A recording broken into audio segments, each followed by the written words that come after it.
आप सभी का अपने एसटी ट्यूटोरियल चैनल पर बहुत बहुत स्वागत है। फ्रेंड्स, आज का वीडियो बहुत ही महत्वपूर्ण होने वाला है। करंट अफेयर्स के मोस्ट इम्पॉर्टेंट 15 क्वेश्चन को हम सब आज देखेंगे, जो एग्ज़ाम की दृष्टि से बेहद महत्वपूर्ण प्रश्न है। इसके पहले भी 4 पार्ट जो है करंट अफेयर्स के डाल चुका हूँ, उसको जा करके आप प्ले स्टोर पर ज़रूर देखिएगा। तो चलते हैं प्रश्न की ओर। पहला प्रश्न है आज का, जनवरी 2019 में घोषित आईसीसी पुरस्कारों के संदर्भ में निम्नलिखित कथनों पर विचार करें। ऑप्शन नंबर ए है, विराट कोहली ने 3 पुरस्कार जीते। आईसीसी वर्ष का क्रिकेटर हेतु सर गारफील्ड बोबर्स ट्रॉफी, आईसीसी वर्ष का पुरुष टेस्ट खिलाड़ी और आईसीसी वर्ष का एक दिवसीय अंतर्राष्ट्रीय खिलाड़ी। ऑप्शन नंबर 2 है, वह ऐसा करने वाले केवल दूसरे क्रिकेटर हैं। उपयुक्त कथनों में से कौन सा कथन सही है, इसको आपको बताना है। तो ऑप्शन नंबर ए है केवल 1, ऑप्शन नंबर बी है केवल 2, ऑप्शन नंबर सी है 1 और 2 दोनों, और ऑप्शन नंबर डी है न तो एक सही है और न ही दूसरा सही है। तो कौन सा उत्तर सही हो जाएगा? तो सही उत्तर हो जाएगा आपका ऑप्शन नंबर ए, केवल 1 सही है। विराट कोहली को 3 पुरस्कार मिले हैं, ये वाला ऑप्शन सही है। जो दूसरा है वह ऐसा करने वाले केवल दूसरे क्रिकेटर हैं, ऐसा नहीं है, वह पहले क्रिकेटर बन गए हैं, पहले क्रिकेटर हैं। ठीक है, इसलिए ऑप्शन जो है दूसरा जो है गलत है। ठीक है, अगले प्रश्न की ओर बढ़ते हैं।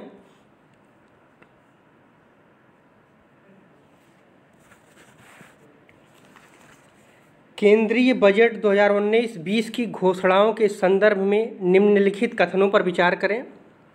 पहला है, जल मिशन 2022 तक सभी ग्रामीण परिवारों को हर घर जल पाइप से जलपूर्ति सुनिश्चित करना है। ऑप्शन नंबर 2 है, जल शक्ति अभियान संवेदनशील और अधिक जल दोहन वाले चिन्हित ब्लॉकों में कार्य करेगा। उपयुक्त में से कौन सा कथन सही है? तो ऑप्शन नंबर ए है केवल 1, ऑप्शन नंबर बी है केवल 2, ऑप्शन नंबर सी है केवल 1 और 2 दोनों, ऑप्शन नंबर डी है न तो 1 सही है न तो 2 सही है। तो कौन सा उत्तर सही हो जाएगा? तो सही उत्तर हो जाएगा ये ऑप्शन नंबर बी। केंद्रीय बजट 2019-20 की घोषणाओं के संदर्भ में ये कहा गया है कि जल शक्ति अभियान संवेदनशील और अधिक जल दोहन वाले चिन्हित ब्लॉकों में कार्य करेगा। ठीक है, अगले प्रश्न की ओर बढ़ते हैं।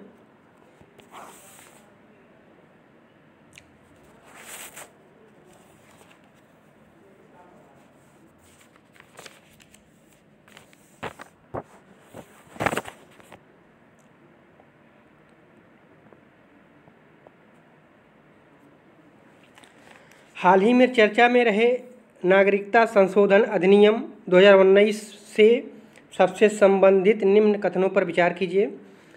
पहला है, 12 दिसंबर 2019 को राष्ट्रपति रामनाथ कोविंद ने इसे अपनी मंजूरी दी। दूसरा है, इस अधिनियम का उद्देश्य अफगानिस्तान, पाकिस्तान एवं बांग्लादेश के 5 अल्पसंख्यक समुदायों को भारतीय नागरिकता प्रदान करता है। ऑप्शन नंबर तीसरा है, इस अधिनियम के प्रावधान संविधान की 6ठी अनुसूची में शामिल असम, मेघालय, मिजोरम और त्रिपुरा के जनजातीय क्षेत्रों पर लागू नहीं होंगे। उपयुक्त कथनों में से कौन सा कथन सही है? तो ऑप्शन नंबर ए है केवल 1 एवं 3, ऑप्शन नंबर 2 है केवल 2, ऑप्शन नंबर सी है केवल 1 एवं 2, ऑप्शन नंबर डी है उपयुक्त सभी। तो कौन सा उत्तर सही हो जाएगा? तो सही उत्तर हो जाएगा आपका ऑप्शन नंबर ए, पहला और तीसरा सही है। ठीक है, दूसरा जो है, इस अधिनियम का उद्देश्य अफगानिस्तान, पाकिस्तान एवं बांग्लादेश के 5 अल्पसंख्यक समुदायों को भारतीय नागरिकता प्रदान करना नहीं है। ठीक है, इसलिए यह ऑप्शन गलत हो जाएगा, पहला और तीसरा सही हो जाएगा। अगले प्रश्न की ओर बढ़ते हैं।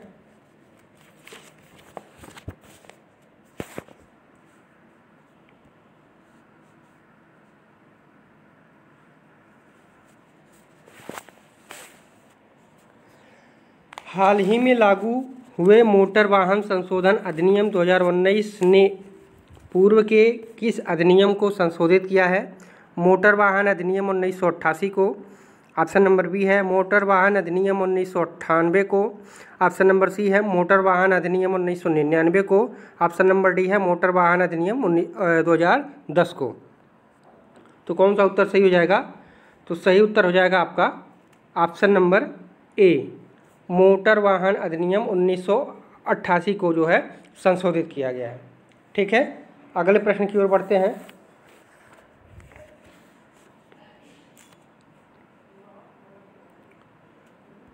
यूएसए ओपन 2019 के संदर्भ में निम्नलिखित पर विचार करें। पहला है राफेल नडाल ने अपना 19वां ग्रैंड स्लैम खिताब जीता। ऑप्शन नंबर 2 है बियांका एंड्रेस्क्यू ने महिला एकल खिताब जीता।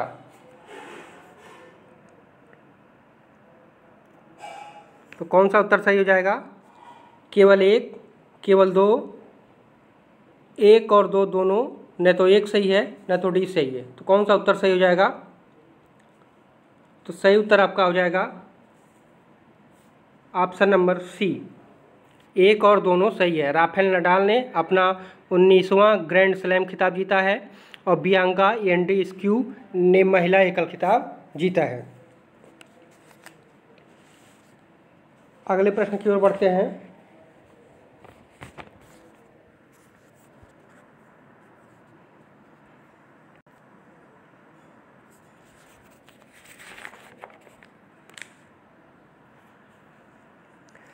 भारत वन स्थिति रिपोर्ट 2019 के अनुसार भारत के कुल क्षेत्रफल में वनों का क्षेत्रफल कितना है?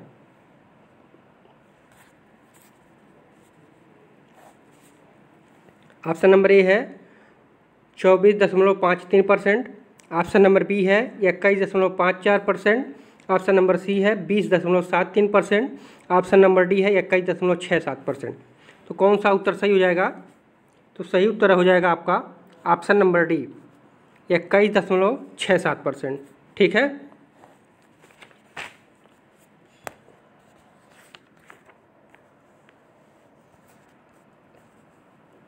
अगले प्रश्न की ओर बढ़ते हैं।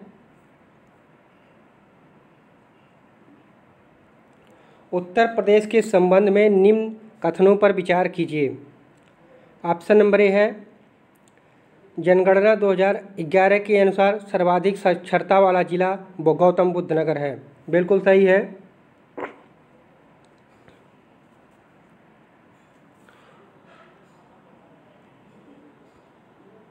ऑप्शन नंबर 2 है न्यूनतम साक्षरता दर वाला जिला श्रावस्ती है। बिल्कुल सही है। सर्वाधिक लिंगानुपात वाला जिला जौनपुर है। ये भी सही है। नगर निगम क्षेत्र की जनसंख्या के आधार पर सर्वाधिक जनसंख्या वाला जिला गाजियाबाद है। ये उत्तर गलत है। ठीक है, तो कौन सा उत्तर इसमें से सही हो जाएगा? ऑप्शन नंबर 4 सही हो जाएगा। 3 सही है उत्तर प्रदेश के संबंध में, चौथा जो है गलत है। अगले प्रश्न की ओर बढ़ते हैं।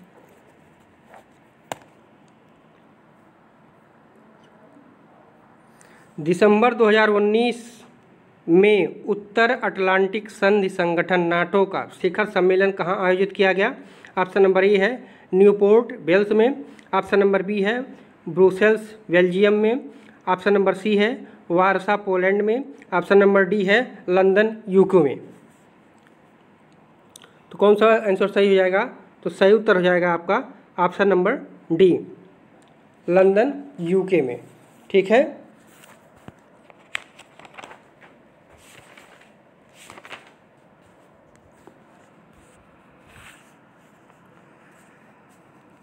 अगले प्रश्न की ओर बढ़ते हैं। नवंबर 2019 में किस देश के खगोलविदों द्वारा सूर्य से 70 गुना बड़े ब्लैक होल की खोज की गई है?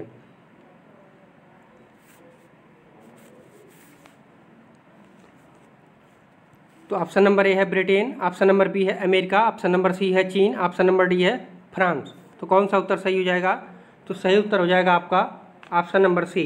चीन ने नवंबर 2019 में खगोलविदों द्वारा सूर्य से 70 गुना बड़े ब्लैक होल की खोज की है।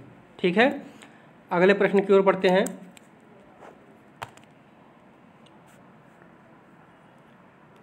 दिसंबर 2019 में 14वां भारत नेपाल संयुक्त सैन्याभ्यास सूर्य किरण कहाँ आयोजित किया गया?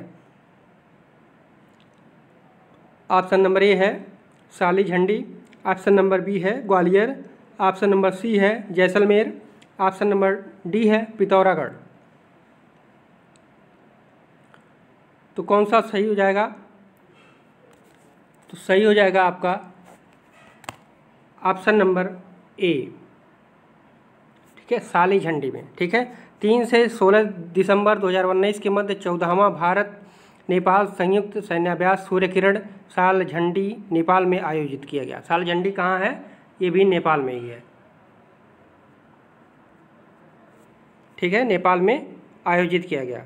इस अभ्यास का उद्देश्य भारतीय सेना और नेपाल सेना के बीच बटालियन स्तर के संयुक्त प्रशिक्षण आयोजन करना था।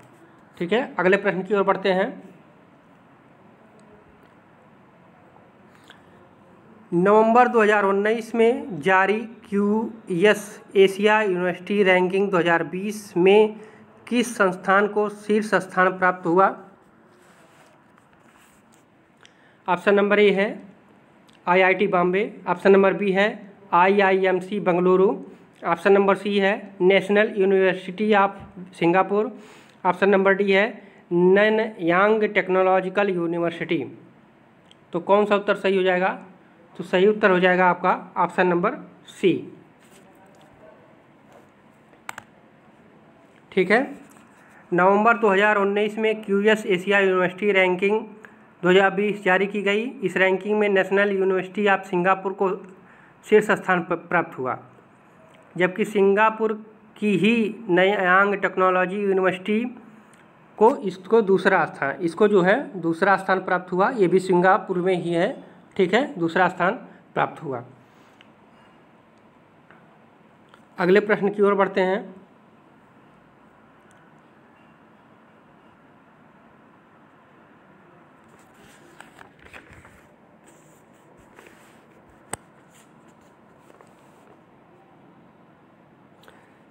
दिसंबर 2019 में किसे दक्षिण अफ्रीकी क्रिकेट टीम का मुख्य कोच नियुक्त किया गया? ऑप्शन नंबर ए है Jacques Kallis, option number B है Mark Boucher, option number C है Lance Klusener, option number D है इनोच एक्वे। तो सही उत्तर हो जाएगा आपका option number B Mark Boucher को। दिसंबर 2019 में दक्षिण अफ्रीका के पूर्व विकेटकीपर बल्लेबाज मार्क बाउचर को दक्षिण अफ्रीकी क्रिकेट टीम का जो है मुख्य कोच नियुक्त किया गया है। उनकी नियुक्ति की घोषणा अफ्रीकी क्रिकेट CSA के क्या कार्यकारी निदेशक और पूर्व कप्तान ग्रेस स्मिथ ने की है। ठीक है, अगला प्रश्न देखते हैं। दिसंबर 2019 में प्रदत्त फिक्की इंडिया स्पोर्ट्स अवार्ड, ये वाला देखिए क्वेश्चन 19 वाला अवार्ड 2019 में किसे sports one person of the year पुरुष पुरस्कार से सम्मानित किया गया? ऑप्शन नंबर ए है Virat Kohli, option number B है Bajrang Punia, option number C है Saurabh Chaudhary, option number D है सुनील छेत्री। तो कौन सा आंसर सही हो जाएगा? तो सही उत्तर हो जाएगा आपका option number C Saurabh Chaudhary. ठीक है, 11 दिसंबर 2019 को फिक्की द्वारा फेडरेशन हाउस नई दिल्ली में 9वां ग्लोबल स्पोर्ट्स समिट टर्फ 2019 का आयोजन किया गया। भारतीय महिला हॉकी टीम की कप्तान रानी रामपाल और एशियाई खेलों के स्वर्ण पदक विजेता निशानेबाज सौरभ चौधरी को, ठीक है, सौरभ चौधरी को स्पोर्ट अवार्ड 2019 में क्रमशः पुरुषों के श्रेणी में दिया गया। ठीक है, सौरभ चौधरी हैं। और अगर हॉकी टीम के रानी रामपाल का भी नाम रहे, रानी रामपाल, ये हॉकी से संबंधित हैं। रानी रामपाल, इनको भी मिला है लेकिन इनका नाम इस ऑप्शन में नहीं है। अगर ऑप्शन में रानी रामपाल भी रहे तो वो भी महिला वर्ग में वो पाई हैं, और पुरुष वर्ग में जो है सौरभ चौधरी को मिला है। ठीक है, तो ऑप्शन नंबर सी यहाँ पे सही हो जाएगा। अगले प्रश्न की ओर बढ़ते हैं। प्रश्न नंबर 20,